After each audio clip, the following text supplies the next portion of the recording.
This bone is called the coxa. It's the hip bone, and it used to be 3 bones that are fused together into one.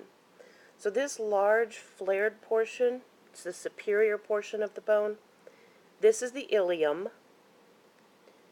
Here where it's kind of rounded, this is where you're going to sit.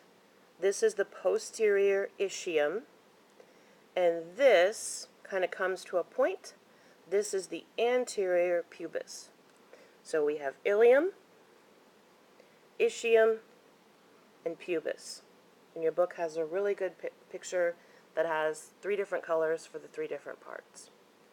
Now right here would be a piece of cartilage that would form a joint between the 2 coxa bones, the left and the right. This little piece of cartilage would be called the pubic symphysis, and it's made of fibrocartilage.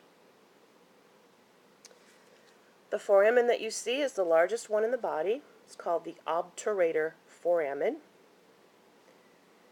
Over here, this giant socket right here is called the acetabulum. Your hip bone, like your shoulder, is a ball and socket joint. This is the socket. The head of the femur is the ball. So the acetabulum is the socket.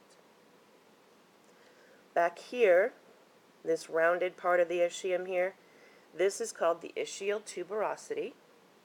And again, this is what you're sitting on. This rough and bumpy surface here is called the auricular surface, which may sound familiar because the sacrum had 2 auricular surfaces, one on each side.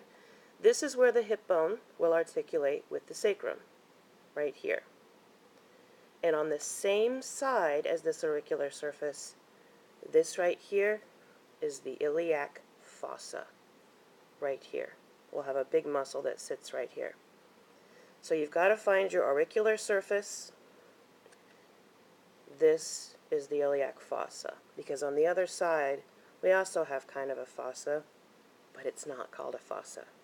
So make sure you're on the same side as the auricular surface. And then this crest right here, this is called the iliac crest. It's the superior ridge of this bone. Here we have 2 notches.